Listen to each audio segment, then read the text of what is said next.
With at-home gaming rising to the top, Sega had to adapt. They had to compete with various other companies to stay alive during the home console era. This is the rise and fall of Sega.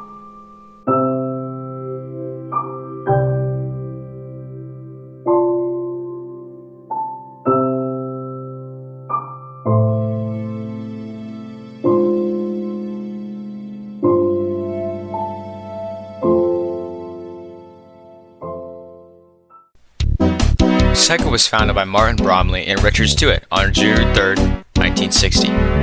Originally, Sega manufactured slot machines and jukeboxes. In 1966, Sega began developing its own arcade games, creating Periscope, which became a surprise success and led to more arcade machine development. Sega's 1968 single-player redesign of Periscope popularized the quarter, $25 cost per play of arcade games in the United States. Its surprise success prompted Sega to further manufacture 8 to 10 new arcade games per year for the next few years. Periscope performed well in the locations that would not normally hosted coin-operated game machines at the time, such as malls and department stores. The game's success was formative to Sega and the future of Namco, which has been preferred to as a turning point in the industry. Periscope is a shooting game, simulating a submarine attacking warships. It has a backdrop representing the ocean, upon which cardboard cutouts or ships are hanging from chains and moved horizontally. In 1983, Sega released their first home console, the SG and the SG-3000. Now, we're only going to be talking about the SG-3000 because it was more mainstream American version, unlike the SG-1000, which was only in Japan. Now, the SG-3000 released in July of 1983. Unfortunately for Sega, the Nintendo Famicom and the Nintendo Entertainment System were also released the same day. With home gaming rising to the top, new players were more interested in Nintendo. They would rather play arcade games from home on their Nintendo than buy a Sega, which had less games. This led to dropping sales of the Sega SG-3000, eventually forcing Sega to discontinue the console.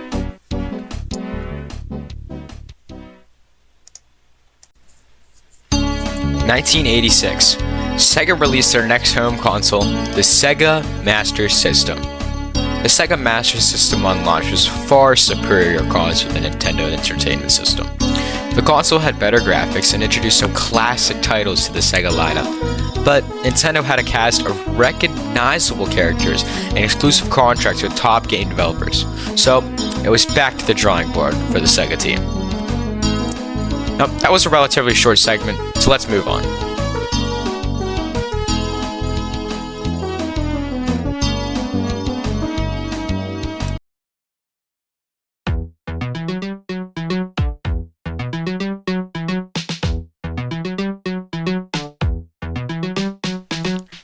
Sega's next console attempt at worldwide success came through in the 1989 Sega Genesis, the company's most powerful system to date. The Genesis featured sharp 16-bit graphics with beautiful color definition.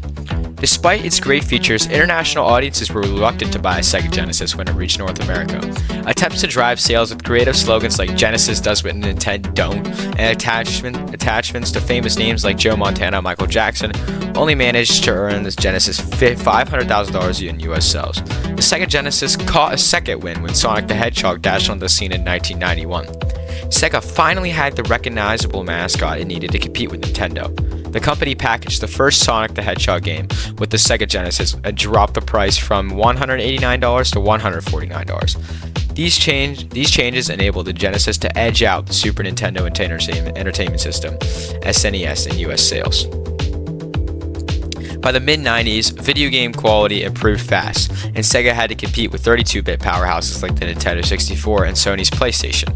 Sega's response was with the Saturn, which reached the Japanese market in November 1994, North America in 1995. The Sega Saturn was the company's first console to play CD-ROM games at release. Titles like Duke Nukem 3D, X-Men vs. Street Fighter, and Resident Evil found a happy home on the Saturn, but it was ultimately a commercial failure. The Sega Dreamcast was the company's last hurrah as console developers. As console developers, and it's one system that truly hit the mark. Debuting in Japan in November 1998, in North America in September 1999, the Sega Dreamcast capitalized on the gap between its competitors' releases. The PlayStation and Nintendo 64 were nearing the end of their life cycles, and the Dreamcast came into the market with 18 unique launch titles. Dreamcast games like Sonic Adventure 2, Soul Calibur, Crazy Taxi 2, and Skies of Arcadia were smash hits, leading to a successful release.